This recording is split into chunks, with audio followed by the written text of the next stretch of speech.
അഖിൽ മാരാറിനോട് മാരാറ് കൊട്ടിയാൽ മാത്രമേ അറിയുമായിരിക്കും, പക്ഷെ അഡ്വക്കേറ്റ് ശൈത്യക്ക് അറിയത്തില്ല. കുറച്ചുപേരെ ആള് മാറിയിട്ടാണോന്ന് അറിയത്തില്ല. എനിക്ക് 2 ദിവസമായിട്ട് ഉണ്ടക്കണ്ണും തള്ളിപ്പിടിച്ച് ഒരു പെൺകുട്ടിയും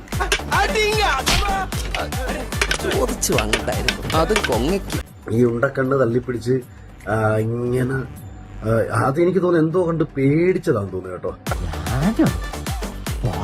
വിഷമം വരും. കാര്യം 1.5 ലക്ഷം രൂപ കുരു പൊട്ടിക്കാൻ വേണ്ടി കൊടുത്തപ്പോ ആരോ അടിച്ചു പുറത്താക്കി വിട്ടു. അപ്പൊ അതിന്റെ ഒരു വിഷമമൊക്കെ സ്വാഭാവികമായിട്ടും വരും. ഞാൻ പോവൂല. നിന്നോട് പോകാനല്ലേ പറഞ്ഞത്? ഞാൻ പോവൂലെന്നല്ലേ ഞാൻ ആദ്യം പക്ഷെ ഈ തവളകളുടെ ഒരു പ്രത്യേകതയാണ്, ഈ തവളകൾക്ക് തവളകളെയും തിരിച്ചറിയാൻ പറ്റത്തില്ല, അപ്പുറത്ത് നിൽക്കുന്ന ആൾക്കാരെയും തിരിച്ചറിയാൻ പറ്റത്തില്ല. അല്ല, ഈ മാക്രികളുടെ കാര്യം പറയുമ്പോൾ നമുക്ക് മാക്രികളുടെ കഥ പറയണമല്ലോ. ഒരു കുളത്തില് കുറെ അഹങ്കാരികളായിട്ടുള്ള തവളകൾ.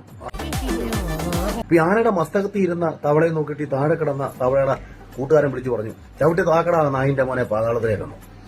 അപ്പൊ ഇതാണ് ഇവരുടെ ഒരു മനോഭാവം. ഇവളുണ്ടല്ലോ 10 രൂപ കൊടുക്കാന്ന് പറഞ്ഞ പൂരപ്പറമ്പിൽ പബ്ലിക് ആയിട്ടിരുന്ന് മൂത്ര വയ്ക്കുന്ന കക്ഷിയാ. ഇവളത് വലിയ ഇഷ്യൂ ആക്കിയപ്പോൾ എനിക്ക് ഡൗട്ട് ഉണ്ടായിരുന്നു. അപ്പൊ ആരെയാണ് ചവിട്ടി താക്കാൻ നോക്കുന്നതെന്നും തിരിച്ചറിവില്ല, ഓപ്പോസിറ്റ് വരുന്ന ലോറിയാണെന്നും ബോധമില്ല. ഇതിങ്ങനെ അങ്ങ് പെരിപ്പിക്കും. സഞ്ജയന്റെ പുസ്തകങ്ങളിൽ ഒരു വാക്കുണ്ട്, കൂവമണ്ടൂകം. പൊട്ടക്കണത്തിലെ തവളാന്ന് നമ്മൾ പറയുന്നത്. അതായത് ഈ കുളത്തിന്റെ ഒരു സൈഡിൽ ഇരുന്നിട്ട് അപ്പുറത്തോട്ട് ചാടും. ക്ഷമിക്കണം, നമ്മുടെ ഇതിന്റെ ഈ കിണറിന്റെ ഒരു സൈഡിൽ ഇരുന്നിട്ട് ഇത് അപ്പുറത്തോട്ട് ചാടും. എന്തിനാ ചാടുന്നറിയാവോ? ആരോ ഒരാൾ പറഞ്ഞിട്ട് ആ തവളെ നീ കടല് കണ്ടിട്ടുണ്ടോ എന്ന് ചോദിക്കും. അപ്പൊ കടല് ഇവർ കണ്ടിട്ടില്ല. അപ്പൊ ഇവരുടെ ഒരു ധാരണ ഈ നമ്മുടെ കിണറിന്റെ ഉള്ളിന്റെ ഒരു സൈഡിൽ നിന്ന് അടുത്ത സൈഡിൽ ചാടിയിട്ട് ഒറ്റ ചോദ്യമാണ്, ഇത്രയും ഉണ്ടോടാ നിന്റെ കടല്? കടൽ എത്ര വലുതാണെന്ന് ഇവർ ചിന്തിക്കാനുള്ള ശേഷിയുമില്ല. അപ്പുറത്തുള്ള ആൾക്കാരെ കുറിച്ചും കാണാത്തതിനെ കുറിച്ചും മനസ്സിലാക്കാൻ ബോധമില്ലാത്ത മനുഷ്യരുണ്ട്.